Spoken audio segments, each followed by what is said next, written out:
Hey everyone, Mr. Devil here, Kenny Danico, 3-time Stanley Cup champion of the New Jersey Devils, and you're listening to the Uncle Puckers New Jersey Devils podcast with Chris, Dan, Bobby, and Tony, the Uncle Puckers. Let's go Devils! Yeah, so close. The point that got away. We need a one that's not the goal song and one that's not the wah wah wah. Something for really good effort. Yeah. Just a close call, okay, you know.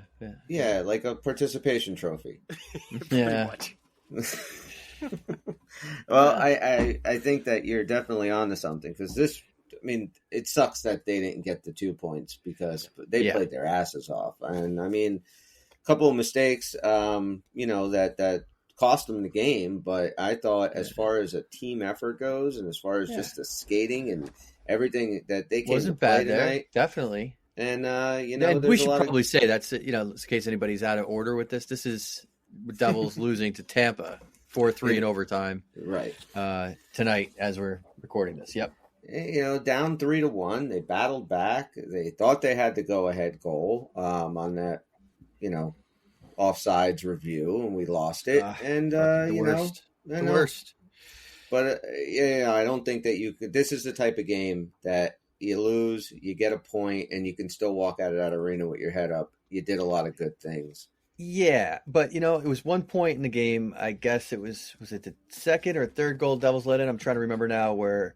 It's a bad giveaway and by Hughes. That's the second goal. And I think I even sent a text. It's kind of like the epitome in the season. And you said something in response to it, which was a good point too. But I was when I said that, I was thinking, this is what's been happening. Like it's okay. Is when your defenseman coughs up the puck and gives a great basically breakaway chance. Are you blaming the goalie? No, you're not. But, it's like an arm and body goal, which no goalie likes to let those in. Snuck through that arm and body goal. I'm not saying it was a horrible goal, but it's a goal that what a lift that would have been, and in the end, who knows what would have happened, right? A save that Vanacek has to make, and he just doesn't. Yeah, he came up I won't big even in go the that third. far to say he has to make it. I'm saying these are the chances that come up all season. Right. He's got to make one of those, and we keep saying that. Saying. You're right. He's got to make that because it's time for him to steal a game for this team, and he hasn't. Yeah. He hasn't stolen any games. This was a great opportunity to perhaps steal a game and not go down, at that point to take the first. Yeah, which they, I don't blame so much for the subsequent goal. But anyway, looking at that, in that sense, despite the effort and the overall good feeling I have, which I share with you guys, it's just like, yeah, but here's the same problems that we've been seeing all season with, and that's what cost us, Well, were you guys surprised that Dawes was not playing tonight? Because I was. After how he played against Vancouver, I thought he deserved this start. We're not playing back-to-backs. And maybe he's not, he wants to put him in against Florida because of confidence. I don't know. I was thinking about what that meant. Is it negative for Dawes? What we talked about on the last one, right, Chris? Because I think you said you thought Vanacek, you thought Ruff would put Vanacek in, wasn't it you? And I can understand that logic because if you think Dawes is the better goaltender right now, you want him for the Panthers. And I was kind of like, I just want the win first, and then you worry about the Panthers. So I was a little surprised. I think that he deserves the net. But alas, here we are. Well, what'd you think, Bob? So on Dan's point, it was one of the things I wanted to talk about too because the first goal, no goalie in the world stopping that. Thing's going 6 feet wide. What a ridiculous tip, man. That was beautiful. It was absolutely not his fault. And then you could have had 2 goalies in there and not stopping it. That was a beautiful, you can't. Beautiful tip. Absolutely, you can't blame Vanacek for that second goal. Anytime you have a wide open shooter in the NHL, advantage shooter, we all know that. At the same time, just stop this one. Just make come on, the save, buddy. Help us out. Make one. He didn't do it. To his credit, I thought he had a pretty good game, though, for the most part. After he made, he played a good third. Saves, yeah, the third he only had a couple saves, but they were key, and they were that was true. High quality. He was not awful in this game by any stretch, but what I'm saying is in the context of the season, right? Absolutely, it just hasn't been there to steal one for us yet, right? And that would have done it. That would have done it because you take that goal away, we win the game. I thought, the Devils held, I think, Tampa to 19, 20 shots the whole game, maybe a little over 20. it was a heck of an effort defensively, and they just every shift they were skating against a really good team and a severely depleted Devil team on made up makeshift lines that were kind of they had a bunch of days to practice, and it looked like they were fresh and they looked good, and I hope that effort carries over to Saturday and then Monday, because Monday we officially hit our halfway point. That is the 41st game of the year.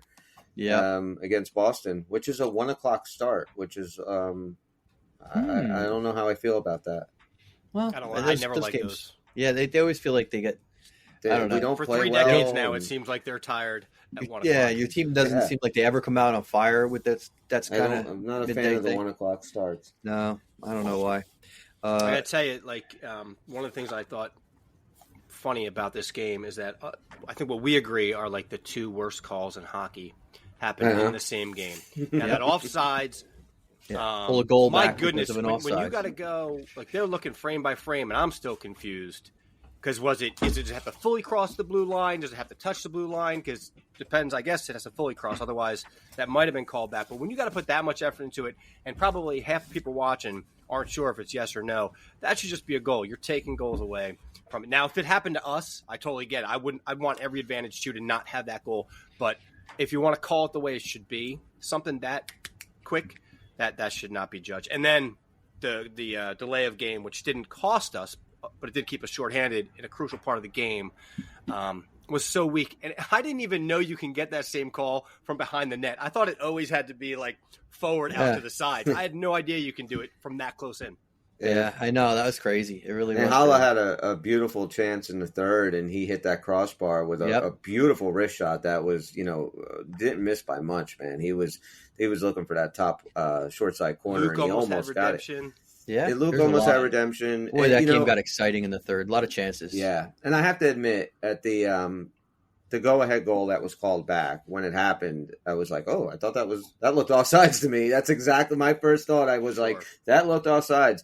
And then they were in the offensive zone, when they were challenging. I'm like, I don't even remember the re-entry. And then they played it again. I'm like, oh, yeah, that's right. I thought that one was offsides. So it looked horribly offsides when they first replayed it. Right. Then as they started to analyze and explain to us how the Tampa Bay player was actually pulling it in. Pulling the puck back in. And I don't even know. 5 minutes. Did the puck even, actually get all the way into the neutral zone, because it didn't even look like it got all the way in the neutral zone. And to me, it was so much of a coin flip that you kind of have to go with the call on the ice, unless they saw something in Toronto that showed that he didn't that Nemec poked the puck in. But it's not, leave that call to the referees. Okay, I mean, they're going to get it right more than they're going to get it wrong. If I was a coach, before every game, I would try to talk to the other coach and go, hey, gentlemen's agreement, neither of us challenge these offside things. What do you think? Good luck with that.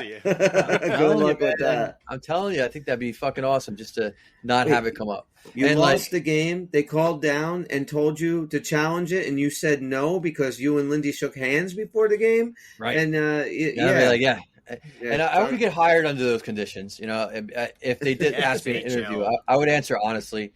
I would say, I will never challenge an offsides. That's the only thing. I'll do everything you want, but that. Well, you just say that when you go in for the job interview. Yeah, I'm not going to hide it. Yeah, I have a code. This team to win a Stanley Cup, and I have a couple of things I just want to lay down. I will never ever challenge an offsides. It really is a horrible call, and just, it's a dumbass rule. It really is. It is, and it's been several times. Is this the average amount of times it happens to teams, or does it just feel like it's more for us? I didn't watch my imagination. I didn't watch the game, but I heard that they were reviewing an offside call. I believe it was the Edmonton game last night, and the review took around 15 minutes. That's nice. That's fun. Unreal. 15 minutes. That's good hockey, guys. That's good hockey. That's fun. Sit there and watch a review. Because people aren't going to change the channel, and they're not going to, you know what? I'm just going to see what the Islanders are doing and just flip the channel. Yeah, Bobby, where'd you go? I'm right Is here. Bobby gone on your? Bobby, I see Bobby. I didn't hear him. Is he gone for you? I'm right here. I don't see him. If you want, I'll relay what he says to you. Lucky you. No, I can he hear said, him. "Fuck you, Chris." I think it was. Yeah, he did. Yeah, what else did he say, Dan? He says, "I don't like your hat." He says he didn't like your hat. I like all Devils hats. So this time I'm going to step up. It's definitely not true. Do you like my new hat? I can't see you for some reason. But can you hear him at least? Yeah, I can hear him. Fine, okay, good. You don't need to see me. You're not missing anything. That's what I'm saying, Dan. Let me step on myself. The lack of goal call too did more than take a goal off the board. Like it took us a couple minutes to recover from that too. Yeah. They didn't just jump right. They were controlling it. There you are. Right? What a momentum killer that is. Aren't I handsome? I liked it better when I didn't see you. The last 17 years or just like now when it went black? Phones work two ways, Bobby. That's all I'm saying. I don't know. I was watching the game and we from time to time bitch about the commercials and how goofy and shitty they are, but I have to admit, I can't remember the last time I sat down to watch an entire game of anything else but hockey. And I have to ask, I can't believe it's possible that the average football broadcast is not only playing this level of crappy commercial, but when I say repetitiously, I know they run the same commercials during broadcast. Tonight there was one that repeated with another commercial in between and nothing else. They're almost back to back, the Which same ones? Commercial. I should remember, right? But part of my brain gets angry, and it just was it a national commercial or a Devils commercial? I think it was. I think it was even maybe a national type commercial. But I'm just thinking it must be so cheap to buy time on hockey because what kind of advertising technique is that you can actually it's we'll play your ad twice in a row. We promise. Anything, just advertise it. It's not. It reeks of desperation that this broadcast has to do that. It's when I watch games at work, I pop, my earbuds in and I'll keep the game on. So if I get busy at work, at least I'm listening to it, right? So I can't fast forward commercials or I can't mute commercials, which is what I normally do. I'll usually start a hockey game sometimes a half an hour after the starts just so I can fast forward through commercials. But I count sometimes the ones that they play. I think one of the Kevin Hart, that's a bad one. The Capital One that he does with Steph Curry. I think I counted 8 times during a broadcast that they played that commercial. 8 times in 2 hours. I had to listen to that commercial. It's pretty brutal. Yeah, some of them are just it's not only that it's annoying. I'm also sad for the game. There's no way you should be able to afford 8 ads in a row. They're throwing them in there. It's like you only have one advertiser or something. Right. Which, by the way, you want to mention DraftKings now, or? Oh, you know what? We have one advertiser. That's what I'm thinking.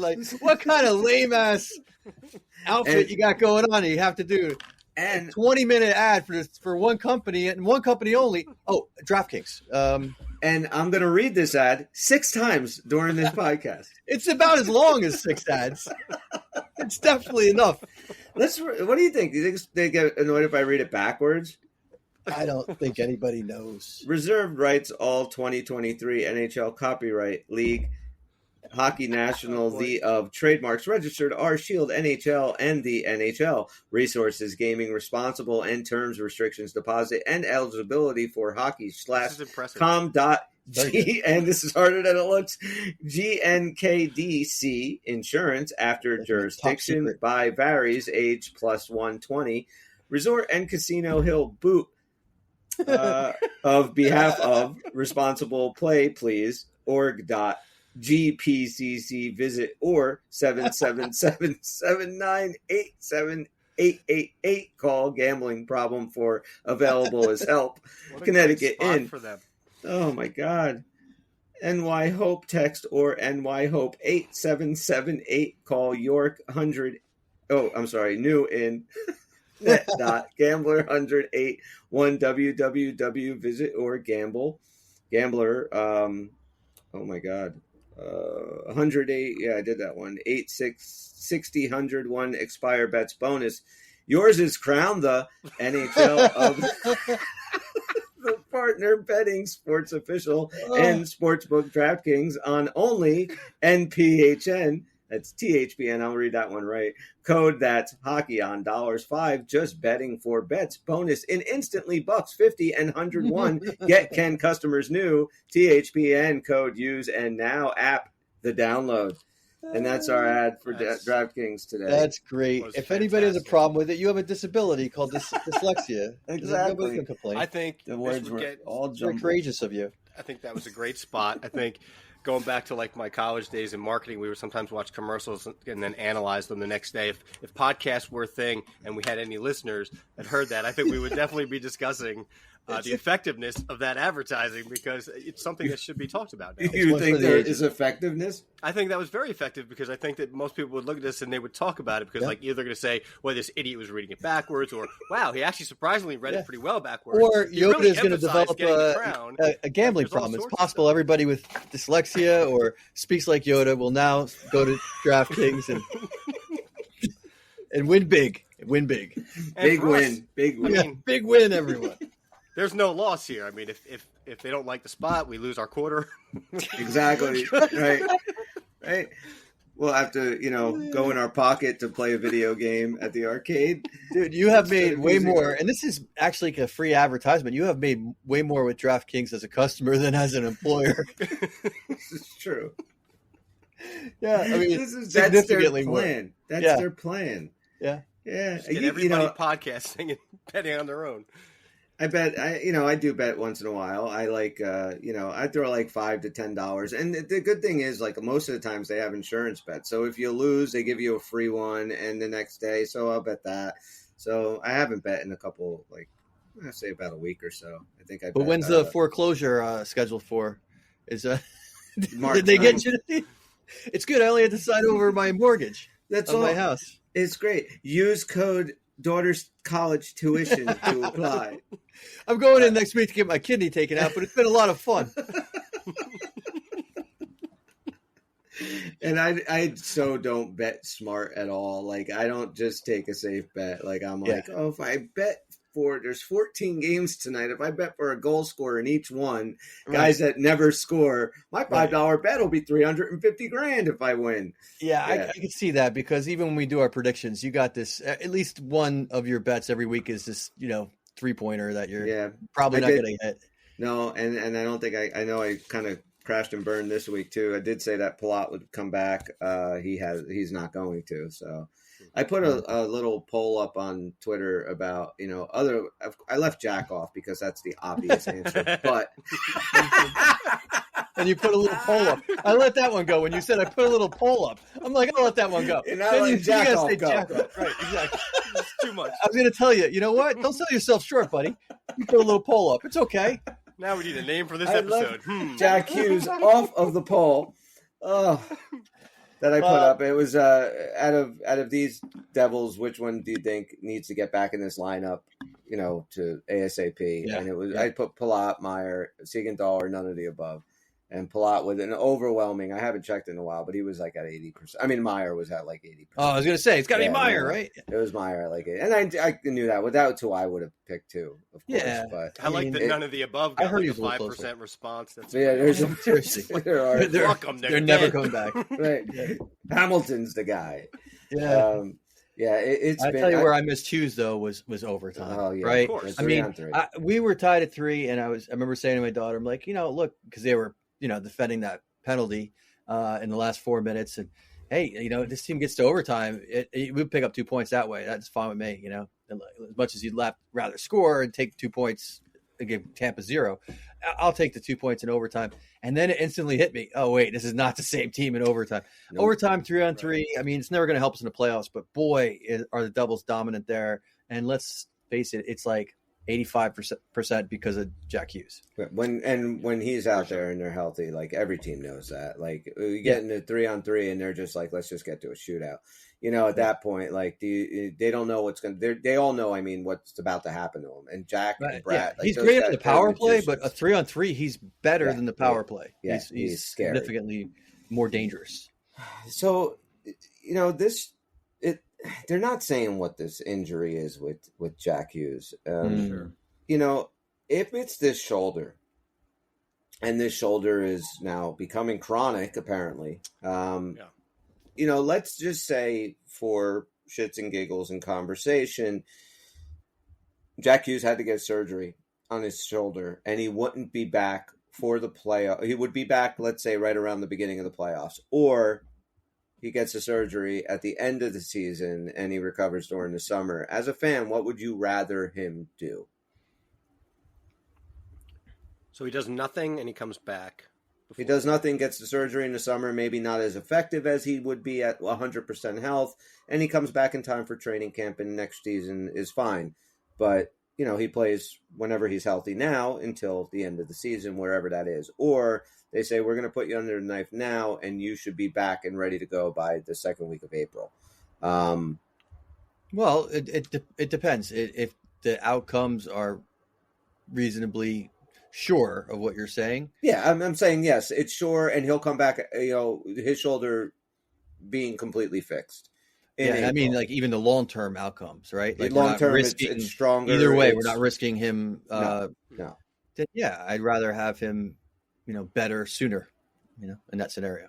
You'd rather have him get the surgery and come back in time for the playoffs, and hopefully this team can make it. Yeah, because if they can only limp in the playoffs with him, that's not necessarily mean we're going to get deep. So why would we want, to try to get him unfixed in that mix? I'd rather have him fixed, and whether we make it or not, he's fixed. And if we make it, great, we're ready to go this year. And if we don't, as long as I'm saying we're not risking him, coming back in some weird misfortune, getting hurt after he comes back from surgery where he would have been okay if we had waited. No, just, you have the same, prognosis and he's done after, it doesn't matter when the surgery is, he'll be fine. He'll be back to 100%.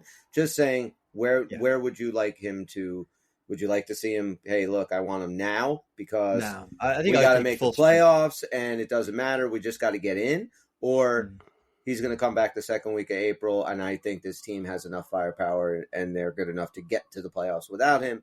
And then he comes back and he's just a huge extra. Neither is where I want it to be, but I definitely would rather make the playoffs without him and have him come back 100%. Bob? Yes. Yeah, I'd rather him have the surgery now. And I don't like any type of lingering thing where if it does need to be fixed, you're going to come in and kind of play. You won't be 100%, or if you are, you're shielding something. So I would definitely do it now. And if this team can grind it out and get you there, and then you're getting not only a Jack Hughes, maybe a Hamilton. I still don't know if he's all year or same prognosis, like April. Right. Right. God knows what could happen. But it's efforts like tonight that really make you optimistic that it's nothing you want to sustain for a very long time, because you're talking three $9 million players out, right? Like this is crazy, not to mention the other players. But if you can grind it out and you see this type of effort and then you slowly bring back another piece, Timo Meyer looks like he's going to be next up. Yeah. Palat he is valuable to this team to help slot other people where they belong. Mercer's going to be seeing a lot of top line minutes now, so let's get that out of the way and keep him up top there. Let him do his thing. He's heating up. Maybe Holtz gets more time too. So yeah, I'd be, again, like Dan said, you don't want to deal with this at all. But if we were that team that was scratching and clawing to get to the playoffs and had that mentality come April, and then you get a guy like Jack, let alone who else we might be getting back, that's fantastic. Put it this way, if it meant to make it even more stark, if you're telling me, if your example said, if they got Jack back sooner but not 100%, they would be definitely in a easy cruising playoff position, maybe second in the division, and you're good, you're golden. Versus, maybe coming in a wild card spot, but you're in. You just limped in. With a healthy Hughes, I'll take the latter. Absolutely. And another thing, and I'm pretty sure about this, but if you guys know if I'm wrong, let me know. But let's say that Jack said, tomorrow I'm going under the knife, next week I'll be back in time for the playoffs. He goes on LTIR. That money then becomes available, right? Right. And so it doesn't matter how many people go on LTIR, right? It's all the money. So like we already have Hamilton there and stuff. So like Hamilton, $9 million is, now we can play with that. Now you get another almost $9 million if it happened with Jack, and you can play with that. That just sets you up with $18 million that you can go and get guys. Now that might sound like a stupid question. When you say that, like what happens when they come back? So you're over the cap. Yeah, we discussed this couple months ago when something was happening. So the longer these players are out, the more once they come back, you're only looking at that fraction of their salary going forward. So if it's the last week, a $9 million player is getting prorated $400,000 or whatever, like the math turns out to be. Gotcha. So that's how you can wind up kind of staying under the cap. And you don't have to stay under the cap with LTIR money is how I'm, I'm pretty sure that with that money, you can go over the cap because it's really, just an it seems like a loophole. It really is a loophole. It's a loophole. If I lie and I put a couple of my guys on LTIR, I might put, have enough money to throw some great guys on my roster by like trade deadline before that, and then I'll make my decisions later. That's why the LTIR is it's looked at thoroughly by the league before, because that you can easily tamper with that. And here's the thing, though, every team says how much they hate having that money because it's always somebody, your rival doing it or whatever. But all 40 owners have, consistently voted for this to be the case. Mm-hmm. So that LTIR money is agreed upon from everybody. And look, every team pretty much needs it and uses it at some point. So I'm just looking at that. Like, look, there was a big stink last year with Mark Stone, right? Because he got in Vegas because he went under the knife. And I was thinking of him as the example. And came back just in time for the playoffs. Had a great playoffs. And I think they used that money on Barbashev from St. Louis, if I'm correct about that. I could be wrong on who they used that money for, but they went and got somebody, and everyone was like, I don't mind anybody using it, and I don't think anybody else should. But do you know of any instances where maybe it was abused? Not like that you got I a guy know who's of. kind of marginal, but he purposely like. No, I'm sure that's happened. I can't even put my thumb on where, but I know there was devil instances in the last decade where it was at least considered. Boy, that guy, banged up. I don't remember who it was or what, or if it was just rumors that I was reading, but I remember some speculation that it would have to be a certain kind of player, right? Because you're not going to put Jack Hughes on this just to get nobody's going to say the Devils are messing with the LTIR. Look, they put Hughes, Hamilton, and Meyer all on LTIR. We need those guys. Siegenthaler's tempting. Maybe that's another guy. Hey, dude, that's a guy. Like if he was on that, I might be like, yeah, dude, stay out. I think there was also if we can get somebody with his money. Well, there was also an article floated, and I don't have it in front of me, and I don't remember who wrote it, but it was about. And I don't know if this was like just a reckless speculation or if there was any legs to this, but something along the lines of Trevor Zegras coming to New Jersey. Have you guys seen anything about this? No. That'd be amazing. I don't know how I feel about that. I don't know if he's the type of player I know he's not the type of player I was looking for. Okay, but you have to stop in your tracks and turn around and think for a second because he's an amazing talent, and you would love to see and like just spitball in your head. I don't know. You thought about it more than me. Is there any way to fit him into this kind of team? What would it be like? I mean, I don't know. The only thing that I thought about really was like we're trying to get better defensively. Trevor Zegras isn't going to help that. Yes, would it be amazing to see him and Hughes on the same line and see what these two can do together? Absolutely. That would be awesome. But I know he is very bad defensively. I've watched a couple of Duck games where he's out of position constantly and stuff. So for that, he's taking lacrosse goals all the time and crazy shit. He's not known as a two-way player. No, and I kind of think like we need that a little bit more. Like if that was actually something Fitzgerald was floating, and I don't. I need to know what his vision is on what he sees with that. It sounds happening. Weird to say, but I feel like we're full on like the crazy flashy talent. You know what I mean? Like the super skill. Exactly. Like let's just back it up and we're looking for grit, defensive responsibility, tenacity, that kind of leadership. Well, absolutely. I think that the deals are going to be with Calgary. Everything I keep on hearing is just Markstrom's name keep coming up. But the thing that gets me is, are the Flames going to pull the trigger on these, or are they going to hold on to these guys? Even if they make the playoffs, you have to look at it, like we said last show. Like if you're a GM and you're looking at your team and say, yeah, we might sneak into that second wild card, but are we going to win a cup? Like, you have to look at that logically. If not, then you could have a lot of guys leaving in free agency and not getting anything in return. And then you could also look at like what Winnipeg did, and they've gotten considerably better with dumping some of their big name players, and they're looking like world beaters right now. So, they can get. I didn't expect them to be like this. No, Winnipeg is like seriously built for a Stanley Cup run. Like you watch them and they kind of remind me a little bit of the Rangers in that way. Like the Rangers seem like they're built for a nice long run. I don't remember exactly what we even picked it. And if we did rounds, did anybody have Winnipeg getting out of first round? Like, did you? I didn't think we did. Back, I don't recall. I don't think we did that. Did we do playoff teams? I got to go through my notes. I don't think we might have done playoff teams for both conferences before we started. We did playoff teams without full predictions, maybe. Right? I know we did. We did cup. But I will tell you just off the bat, like I don't think I would have picked Winnipeg as necessarily a playoff team, or if we were going for depth, I didn't see them past the first round. Yeah, because I think I did before the season. I did the whole thing through the Stanley Cup, and I think I had them moving up. But you did. I've got to. I'll have to look as well. But Hellebuck is playing like his Vezina year right now. Well, I figured he'd play really good, but I didn't think it was going to make the difference because it hasn't in the past sometimes, Right. That's true. And the whole team's been better, and he's been amazing. So that's like. Yeah, he has really been good. Timing, Speaking of Calgary being involved in all those trades, there's also a name being floated around from Calgary. I don't know if you guys have heard it or not and what you think about it, but the name is Blake Coleman. Oh, wow. I would love to have Blake Coleman back. Now, I know another role player would probably have to move out, but I hated when he left. I knew when Tampa got him, they were getting a guy that can help them get in the cup. Or did he go there before they got their first cup? No, he got two of them there. He got both there, right? Mm-hmm. I was a huge Coleman fan. I think he's just the type of hockey player I really appreciate. He went to Dallas, right? Didn't he go to Dallas? No, Tampa. ESPN. He went straight to Tampa. Straight to Tampa. Oh, well, I don't know why I was thinking he was in Dallas at some point. But, well, yeah, I'd be very interested in that. I always loved him. Great player. He had that energy. He had the grit. And especially in those years, those dark years, yes. You get a player like that, someone you could focus on and watch that just really plays the game the right way.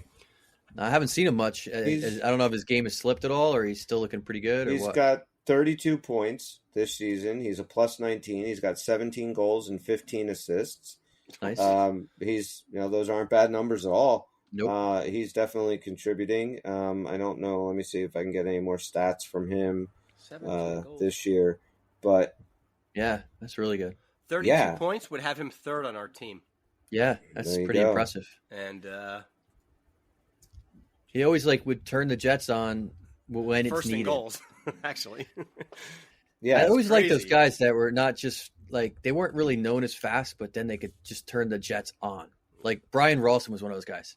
Mm-hmm. He's skating, and then he's just gone when he gets an opportunity. Yeah. But he wasn't really known as the fastest skater. Nope.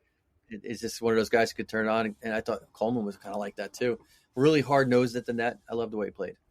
In 2000, I'm sorry, Bobby. In 2021, Coleman signed a 6-year deal with Calgary for $29.4 million. So the contract has a cap hit of 4.9. So that's 2021. So it's the 23, 24. So you're about 3 years left on his contract. So it's not terrible. It's a little long. It's a little longer than I thought. But, yeah, but you can move them if you want. But if there was players like that, huge package, the goalie, the defenseman, and a Coleman, while we're throwing in our prospects and somebody we have on our roster, it could be that kind of affects a lot of different areas. They have to be looking at him. Intriguing. Yeah. Why was he Pickles? Why was he the pickle guy? Does anybody remember the story with the pickle thing? No, I have no idea. Remember, people used to hold up pickles. Yeah, that was not a figment of my imagination, was it? No, this is the thing. If you told me, then I would have an aha moment. But I don't remember it on my own. That's how you my don't brain remember works. anything with people holding pickles up at the glass. Pretty much just Bill Bosch's dad is the pickle. He was down in Tampa. That's about all I know. Who? The name developed from a nickname. Oh yeah, Coleman. he was the pickle. Rick the pickle. Yeah. Pickle Rick. Oh no, that was Pickle Rick. That's a different guy. Yeah, the name developed from a nickname Coleman received after he was caught sipping pickle juice in the penalty box. That's right. That's what that daily. was. And that was that. That's another reason to get him back. A guy who would have pickle juice in the penalty why box. would have in the penalty? Did he put them there before the game, in case I get thirsty and end up here for a couple of minutes? He asked the equipment guy, "Pass me my pickle juice. I'm in the box. I want to." Probably planned the penalty just so we could have some pickle juice. Did anybody get confused So and weird. it just kind of looked like a pickle jar, but it was just green Gatorade? Because could have been. are we sure this is pickle Classic. juice? I have never once in my life seen a pickle jar in a hockey rink. No. It's a bad idea to have glass. I'll tell you that. Absolutely. You know, And even in the penalty they're all box. glass. I mean, well, maybe they make plastic ones. I don't know. I mean, they make 5-gallon ones plastic, like for restaurants. I don't know. Maybe he had that back there, and he was Wow. just, maybe he had one of those big barrels that Yeah, they used yeah, to have. the And you just Dip dip his your head in hands there. in. You know, he's bobbing for pickles Those in are the the best penalty box. pickles. They were, but Oh, they were. Now you think about it, how gross is it that everybody used to stick their arms in there and pull out a pickle? Yeah, that's pretty gross. Not as gross as bobbing for apples No, as that's kids. the worst. No, Yeah, I this think is about that definitely now. worse if you're bobbing for pickles. I mean, think about what it looks like. Anything, yeah, but anytime you bob for anything is really gross when you're No sticking more your bobs. face. You should never bob for Bob. Get him out of here. I'm bobbing for Bob. It's the worst. Like dipping your face with little kids' snot and spit in their mouth, going in the water. And hey, next kid, stick your face in the same water. Did you ever go to an apple bobbing thing? Because I thought that didn't really happen in our generation. It's just something we knew about. I was a little kid. I never remember went. being at a party, and I have no idea whose party it was. And the mother had apple bobbing. I did not do it. I remember that. But they were all sticking their heads in a bowl with their hands tied behind their backs, The trying hell out of here. to eat an apple. Bobby, you've seen people. I've Bob done for it apples. at Oh, least there a you couple go. times. Yes. Wow, I guess I had a poor childhood. I thought this was something that was There's- only there's done in one the party days of that- yore. There's one party I'm wondering if you and I might have been to at the same time, way before we knew each other. Maybe it was apple bobbing. I don't know. Feel you like want to that we elaborate might- or off air? Yeah, well, he was kind of your best friend as Mark and I infiltrated, and then like you and I kind of gravitated towards each Yeah. other, and Mark and him. It was third grade, and so He's you the guy would've who used been- to you have would've been a whole year below apples us on his lap. at that time, I think, because it was before Yeah. I Yeah, stayed back. So in I second was wondering- grade. Yeah, so you would have been in second. I would have been in third. Was he in Appleton? And I could have sworn that we did it there, but I could be wrong. I don't remember that. I guess maybe. I don't know. I don't. I Who's have to Gary think about Apples? it. Remember Gary I'll have Apples? to ask him. Who's Gary Apples? He's the kid who used to go apple bobbing at his house all the time. Oh yeah, Gary Apples. Gary His dad's Apples. is Johnny Appleseed. Yeah, That was exactly. his old man. Johnny. What was the? I don't even want to go down that friggin' rabbit hole. Anyway, so do you think we have a shot here against Florida? We play like this tonight. I think we can put up a fight. Yeah, I think I did like the fight. Here's the problem: our historic record this season on back-to-backs is not good. You're right, which is a And- good thing. The game's not till Saturday. Yeah. Well, that's true. That's a good point. We do have a day off in between, but this is still close enough to concern me when I think about it. I don't know. I like the Fire tonight. I like the game they overall played. If we get a great goaltending performance and everybody plays the same way, it's possible we'll steal one here. I think they matched intensity pretty good. I like that the whole way. You're gonna need that against Florida way more than Tampa. But Tampa a few times was taking liberties, and our guys were standing up for each other. They look like they had the fire, and they're gonna need that against Florida. So I think they can win. I understand if DraftKings says that they're a dog. I don't know. I don't know either. I can check in a little bit, but I do have to just give this up right now for Nate Bastian. Yeah, Right, Nate Bastian. These last few incredible. games, big Nate showing up big time. Huge tonight. Huge. What a goal! Where did he get those hands? What a beautiful goal! Beautiful. And then he's hitting everybody that Mm-hmm. he's finishing his hits. He's doing everything right these last few games, and I'm really impressed with the way Bastian has been playing these last couple of days. Chicago, he really stepped up. He played good against Vancouver. Played great tonight. That's good to see. I like Nate Bastian. He was And really. I was going to bring him up a couple shows ago. He was really starting to. I've noticed that I haven't noticed him. It right. was getting quite annoying. And I had some kind of comment I was going to say just a couple shows ago, and it was right after he had a really solid game. Like, all right, let me just hold on to this. If he's back, I'll forget all about it. If he's not back, I'll say it next show. But he hasn't done anything wrong since. I really like his game, which we need because remember last year it seemed like whenever Bastian was on the ice, we won. So we just need to get him. Need to get him going. He was kind of like the inexplicable, how he goes, we go. Yeah, And linchpin on the fourth line. That's right. Yeah, exactly. I couldn't figure out why. I didn't even think he was necessarily the best player in the fourth line. So, but You can it ask was me who our fourth absolutely line true. was again tonight, and I don't remember. Yeah. Our fourth line tonight was Max Wellman, not Chris Tierney. Was it was it Bastion, Willman, and Bowers? Okay, Bowers. They only had so. probably like 4 minutes of ice time. At least the two kids, they didn't play much after the first period that I noticed. But I really liked Chris Tierney's game tonight. Starting to feel like he's a part of the Devils right now. He's contributing and in a big way. That was good to see. I like to see him get on the goal, get a goal. He's got a few assists these last few games, but I like to see him get one in the net. That would be fantastic. And Bob, I'm sitting here thinking about Blake Coleman, like Noah Hannafin, and Jacob Markstrom. Right.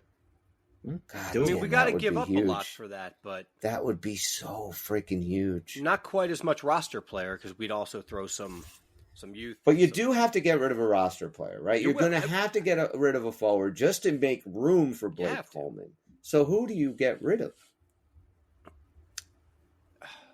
Depends, man. I mean, we just kind of sung Bastion's praise, but I could easily put him in a package. Now, he's not Coleman level, so it probably isn't enough, but it's a similar type of player, energy player.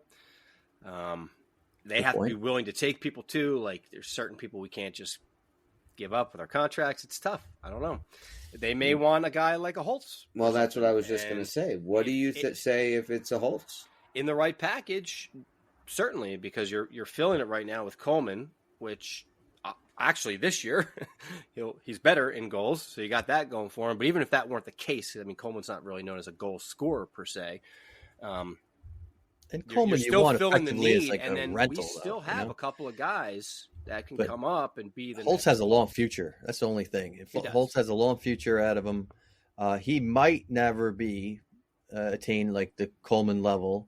He might surpass him by a lot. It's possible. I mean, so They're hypothetically totally break it down. players. Like, they are. Let's say it's a hockey trade somewhere along the lines of goalie for goalie. So Vanacek goes, Markstrom comes over, right? Mm-hmm.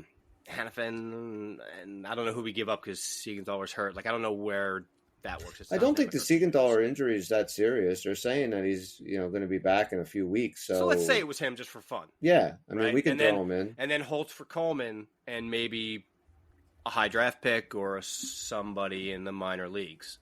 Sure. We can definitely afford to do that without losing too much of a beat. I like it. And roster-wise, that matters. I mean, there's probably a million different ways to make the trade up, prospects, etc. But you're right. Roster-wise, that's an improvement. That gives us a heck of a defenseman in Noah Hannafin. And really, until Dougie Hamilton comes back, I would say he would be our number one defenseman. Gives us a proven, really, really top-end goaltender. Definitely in that top tier, I put Jacob Markstrom.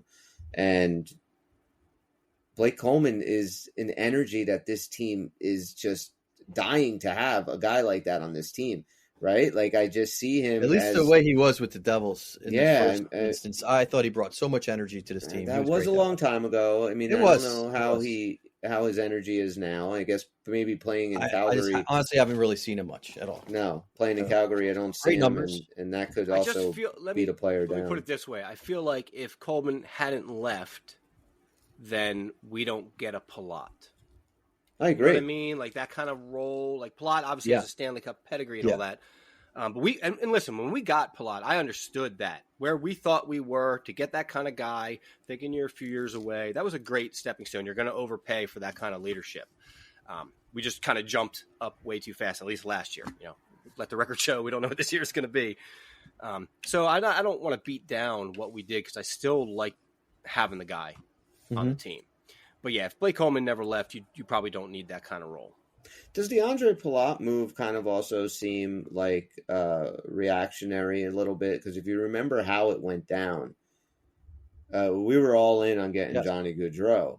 And the day that he announced that he was going to Columbus, like that evening, he's a rebound check. We signed Andre Palat. He was the rebound check. Absolutely, is what I'm saying. Were you guys actually down with Johnny Gaudreau? I mean, I was kind of like another small guy. I wanted Matthew Tkachuk. Yeah, I wanted that was the guy because it was. I think we were in like the 3 or 4 teams he was really narrowing it down to. It was definitely interesting. Man, he has the connection, possibility, but he has the connection with Fitzgerald, and I was like, this could be really awesome if we get Matthew Tkachuk. Gaudreau, I always I always liked Johnny Gaudreau. I always liked his game in Calgary when he was playing with guys like Kachuk and stuff. It's obvious now that he is nowhere near that player when he has to kind of carry the team on his own. When he has to be the guy, he's not that guy. So I was excited about maybe getting him. You also have to keep in mind, this was this is 2 years ago when this team was really bad. And it was like the idea of having a Johnny Gaudreau, and, with Jack Hughes just starting out and stuff. I was like, that could be awesome. At that time, Gaudreau was probably the fucking bullet. The bigger name than Hughes. Yeah, I mean, done more. He was the bigger name than Kachuk that summer. Yeah. It was all about Gaudreau. Yeah. Now I think anybody would take Hughes over Gaudreau anywhere around the league. Obviously. I don't know what happened to him. I don't know if that was just Columbus is where players go to die nowadays. But they of course they have tons of injury problems and their front office is a mess and all that. I think it's living in Ohio, Yeah, but a three-wheeler like that should at least be putting up something. You know what I mean? Like he's just a shell of himself right now. Yeah. And going back to that, it was way beyond just like the whole NHL community. It just felt like he was coming here. We had the money. We had the team. He's from Jersey. He's from Jersey, even though seemed like it fit on paper, definitely at the time. But yeah, I think we dodged a bullet on that one. Yeah, no doubt. Yeah, definitely. I'm glad. He probably found like maybe the worst area to live in as a hockey player, though. I mean, I can't think of too many places I'd rather play less than in Ohio. Well, especially on a bad team. Now, if they're a Stanley Cup team, they're going to have their glory days and stuff. Absolutely, that'd be on great, a middling I guess. Team, but the living experience, I think, that's the worst. If you want to be a hockey player and be unnoticed, you can still do that in Jersey. I'm sure our buddies in Ohio would, unless you're Jack. Yeah, that's true. But there's so much to do here, and so you always have that. Ohio, come on, it is.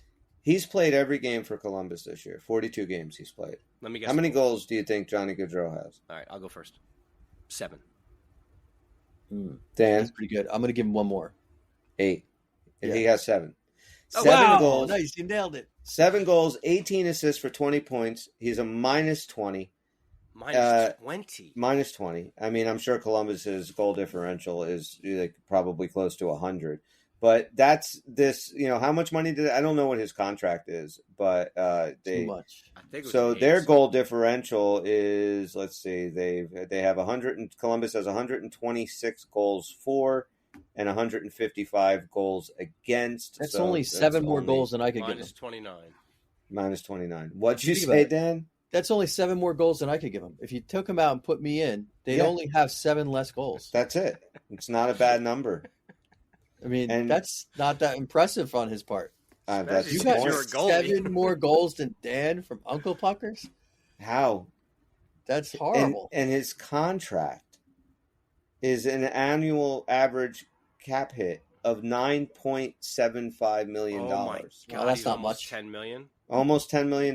He signed a $68 million, $250,000 contract. Wow. And I'm guessing it was a 7-year deal for $68.2, AAV of 9.75. See, here's the problem too. He's not going to do anything unless he's moved, and no one's going to take $10 million. No one's taking that contract. Well, that's a nice contract. If the poor guy has to retire from there, he'll be all right. Oh yeah, he's not hurting for money. But man, don't start a GoFundMe for him. Could that be the worst contract in hockey right now? Oh man, I think we have to be. Did we give out a worst GM award? Because God, that might win. That move right there might just win for whoever Columbus's GM is. And I know that Tom Fitzgerald was not floating that kind of money at Johnny Gaudreau. No, but he probably was considering a chunk of change that we right now find horrible if he was producing those numbers at our team. Now, I will tell you this: he won't be. I think he would have done. He would have been doing better with our team. Yeah, he wouldn't be doing these numbers. But you know what? On our team. We needed somebody to lift this team, and he apparently is not the guy to lift your team. So I'm glad we didn't get him. That's for sure. Yeah, I mean, I was that summer. Yes, I was excited, and we dodged a bullet. We were going to touch on the Cutter Gauthier thing. Yeah, with, I was listening Philadelphia. to Subban on this today. He had his little thing that I came across and I kind of agree with him. What were you thinking about that? Well, who were you listening to? Subban, PK. Oh, I thought you said He-Man. I was listening Subban. to He-Man. Yeah, and he was thinking. What did PK Subban say about it? Castle Grayskull. He said, like, look, this kid. Okay, he Flyers got his rights. He takes the option to go back to college. He now has a way better position than when he was drafted in the fifth round by winning the Olympics. This is his shot. World Juniors, you mean? Junior. World Juniors, Yeah. sorry. Not the Olympics, that didn't happen. But what I'm saying is, here's a guy who's drafted fifth round. He goes to college. Now he comes out. Where would he be drafted today? Much higher, right? And, as a player, Subban was making a point like, look, there's a lot of guys that never get a chance to pick where they're going. Maybe once in their contract, if they're really good. Even then, if they're really good, maybe even twice in their career, I should say. Do they actually get to pick the team? As fans, sometimes we kind of forget about it. These guys, they're in the draft system, and they go where they got to go. And it's only the really small few number of guys who people too, pick. Chris. Well, they can pick. You got to say that they are working. They're working their whole life. And Subban made a good point. He was like, He-Man. He-Man. Also, he said, listen, Skeletor. He said, you get assigned by a team, but you don't necessarily get a contract. They own your rights. You know what I mean? So you want to go play, and they're not offering you a contract, and you get sent back, and you don't understand what it's like from that point of view as the players. They're trying to make it into this game. When you end up with a position where now multiple teams want you want to be able to take advantage of that, because this is one of the few chances you get to pick where you're going to play. That's a very good point. And he went on to say, like, Philadelphia actually handled this very well. They got in contact. It was all kind of back channels, and they made a deal, and they won. They got the Drysdale. They did well. He did well. Everything's soft. We don't need to make this some giant crazy, we hate this guy, or this is ridiculous, or I was Philadelphia kind of didn't they? Like they did throw shots at this kid and ask questions, and I guess it's going to look like in typical fashion Tortorella's dissing him, but he really wasn't. He was just like, I don't care for shit about this kid. Who is this kid? I get it, but there wasn't just Torts. There were some dudes. But that aside, they're all adults. Big deal. Somebody throws a shot your way and chirping a little bit. Who gives a shit? I have no issue with the kid. He wasn't. You said it perfectly. Philly wasn't offering him a contract. He wanted to play. The kid wants to go there. He does. That should be the end of it. But this kid now is getting death threats from Philadelphia Flyer fans because. But here's it. Just goes. Fans to, don't even know why they're doing that. By the way, right? They have no idea. They just hear that somebody doesn't want to go to Philly. Dude, I never want to fucking go to Philly. I hope that's just a low Philly thing. I hope we would never see that out of Devils fans. We got snubbed by Corey. What's his name? We got snubbed by a lot of players. A lot of guys. And I could give a shit. It's over now. That's it. Whatever. The only one that still kind of burns my ass is the Ilya Kovalchuk whole situation.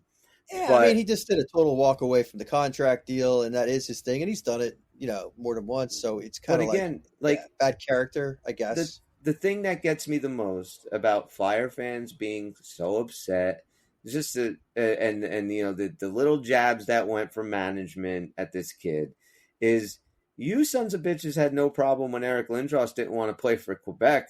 And you were defending him to the ends of earth. Yes. That Eric Lindros should be able to choose where he wants to play. He wants to come to Philly, guys. He's a saint. So look, just don't be hypocrites about the whole situation. They were all Flyer fans not to be hypocrites. Is that what you thought? I guess that's a futile effort. We're the hitting team. We love to hit.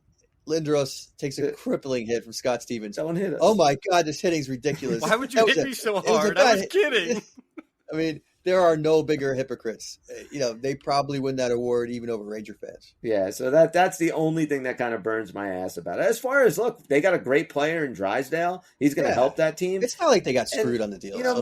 And Cutter Gauthier, they did great. They did great by getting Drysdale. And we don't even know how Cutter Gauthier is going to be. He might be a good player, but he might be a guy that plays 30 games in the NHL and never sniffs it again. And they have a legit 21-year-old stud right-handed defenseman. Given the position Absolutely. They were in, they might have upgraded. Like, it's Oh, crazy. they upgraded.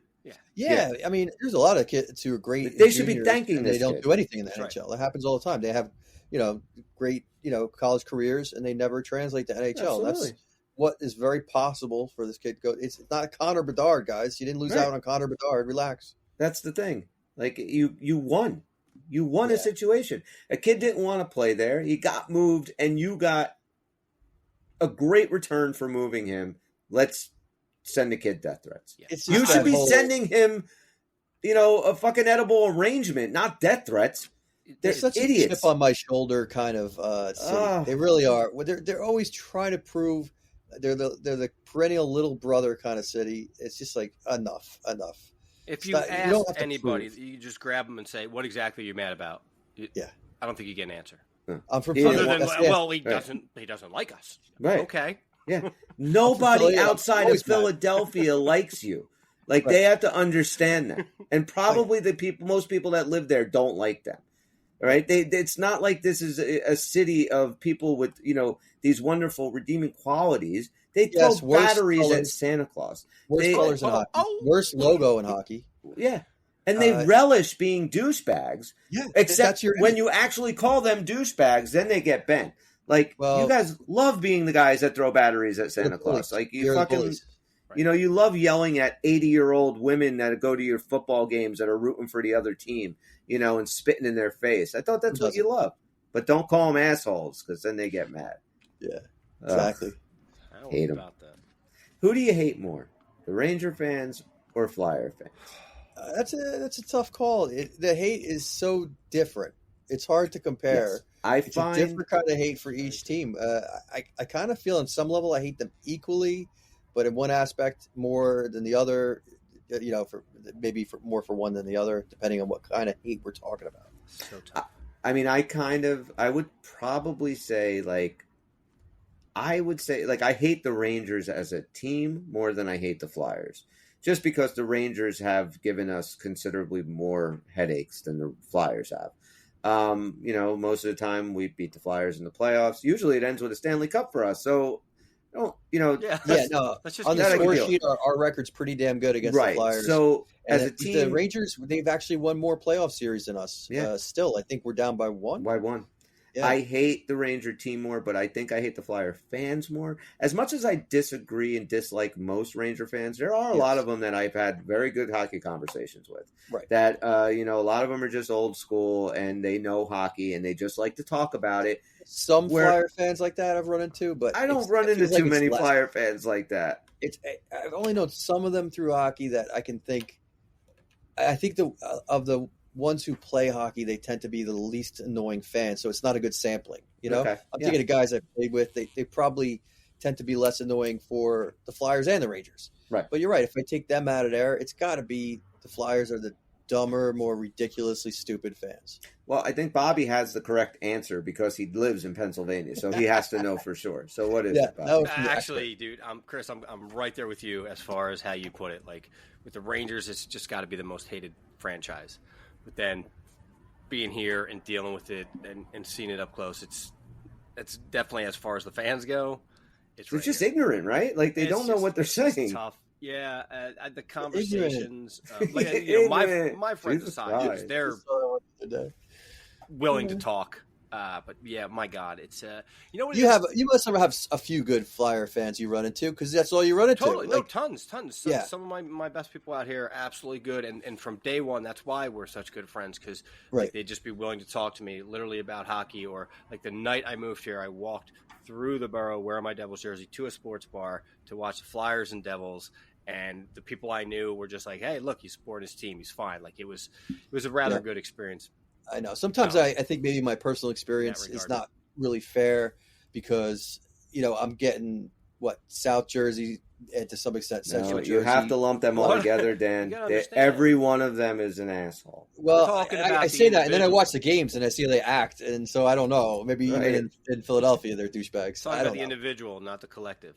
Gotcha. Yeah, no, absolutely. So I think met some good ones. Here's the best way that I can kind of make it kind of understood. Like where we come from, like the three of us could have wound up being like a Devils fan, an Islanders fan, and a Rangers fan. You know what I mean? Yeah, we got the Mets absolutely. and the Yankees, and we got the Jets. This and be the a Giants. fucked up podcast. I hear there's basketball somewhere. What the hell are we doing? Actually, that might be a very entertaining podcast. But when you're in a single community and it's all focused on one thing, that it's like a mob people, mentality. Yeah, in a different way. That's one thing we don't really get that much of as Devil fans. Maybe at the games you kind of run into that when you literally have a mob of people chanting for the team. But I think like out and about in public, you don't get that. We are just so split here that I just feel like, you never get that mob mentality bullshit. You don't rarely see too much Devil takeover bars where they're just screaming at other fans. It just doesn't happen.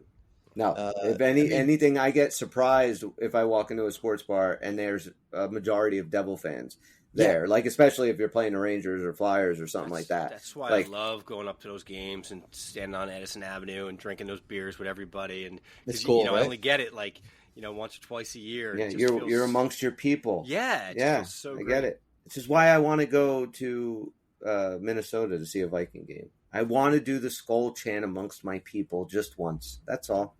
Yeah, it's kind of nice to be in a group once in a while. Like the last time, I haven't been to a game forever, but when I went to see Patti Smith a few weeks ago, after the show, as it lets out, I don't know who, one of these people have like, a big portable boombox kind of radio on wheels. I don't know where he came from, what he's doing. It's in the middle of New York. And they started playing Patti Smith songs, which is like always like one of the stupidest things you can do is play the music of the concert you just saw. Yeah. But it turned into this awesome like dance party in the middle of the street where all these people are whacked out of their brains. And they started, blocking traffic. And it was crazy. That's so awesome. Much so that the venue got a little like freaked out and they like tried to disperse them all. So then it became like this marching parade. They're going around the blocks. And even when we finally left, got to our car in Brooklyn and, we caught up to them as we got to a light, and they're still on the streets partying and dancing. That's One awesome. of them tried to sell me ketamine. It was a great night. That sounds awesome. Did you guys see? It was a few weeks ago now. It was one of our home games, and I forget who it was that we beat. But afterwards, apparently, there was a small group taking a picture, maybe like a selfie. And someone came over and said, "Let me get that for you," and they took the picture. So then when they took the picture, then the group was like, "Now you get in." And they handed the phone back. And it kept going, like right outside the arena after the game until this, like, the picture just kept getting bigger and bigger each time. I thought that was like the coolest thing. I never heard of that before. So cool. I've never seen that before. There was a lot of posts about it on social media. And that's the type of thing, like if I were there, I would have ate that up. Like that I'm really looking forward to getting up to the arena in a couple weeks to go see the Knights. I'm so excited for that game. And it's also going to be my son's first hockey game. He's never been to a Devil game. So, it's going to be fun. I hope you get Jack Hughes back. Yeah, I hope he's back, too. I'm mostly just hoping for a dub. Yeah, that's it. Just go get a dub. And this team, the Vegas Golden Knights, I mean, I don't know how they're going to be playing in 2 weeks. But right now, they're not playing so good. So, yeah, I know this is the kiss of death, but I'm looking out to like April or March for a game to take my kid to, and there's 2 back-to-back. And they're both bobblehead games, too, which I figured makes it, a little something extra special for them. What bobbleheads? So on Saturday, it's Mercer against Montreal. On Sunday, it's Meyer against Tampa Bay. Now, I know this is a kiss of death, but I'm thinking I really want to pick up maybe the Saturday game because I'm thinking the dub is a little more important for a kid his age to kind of really galvanize, but you never know what you're going to get. Okay, this is his first game. Yeah. All right, you have to go to the Montreal game. Okay, you have to get him early involved in a little bit of Canadian culture if he's going to be a hockey fan. He's got to listen to the national anthem. Yeah. He's got to, I think you got to take him to the Montreal. That's how I feel too. I like that. That. We might have to miss a hockey game, his actual hockey game, to do it. Actually, we wouldn't. They're always at like 6 in the morning or something stupid, so we'd be fine. We should have plenty of time. Yeah. Do you guys remember the first game? At the game. Do you guys remember the first game you ever saw Marty Brodeur play live? I should remember it. I remember mine. And mine was in the Fleet Center in Boston. Really? They won the Stanley Cup. I hadn't been to a Devils game before that. It was 96. Yep. Okay. Mine was 94 against Tampa Bay, and it was a 2-1 win. It was a Friday night. and he was splitting time with Terraria at the time, and he got the start, and that was the first time. We didn't all go together in '95. No, the first time I saw him, I went with a bunch of people that I used to work with, and we all went. You said that was '94. That was '94. That was the first time I saw. All go in '95 together. Oh, I'm sure that we all went in '95. Well, not me, because I was in college and it was a shortened season. So you guys might have went when I got home from college. We were in the playoffs. Yeah, that's right. That was the shortened season. Forgot it. Yeah. So I don't remember what the first game is. Last game you saw him play? Because I've seen him about 100 times. That's a great question. I don't know. I don't know either. It would probably be way before the 2006 season.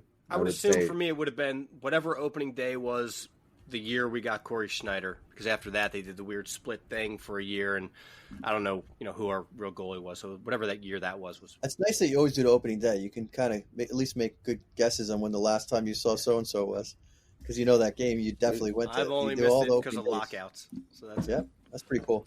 Yeah, it was pretty cool. Like, we were at Jesper Bratt's first game ever, and I actually got to tell him that, like, when I met him. I was like, yeah, dude, we were at your first game. And he looked over, he goes, against Colorado? I said, yeah, you got 2 goals, man. I said, we were there.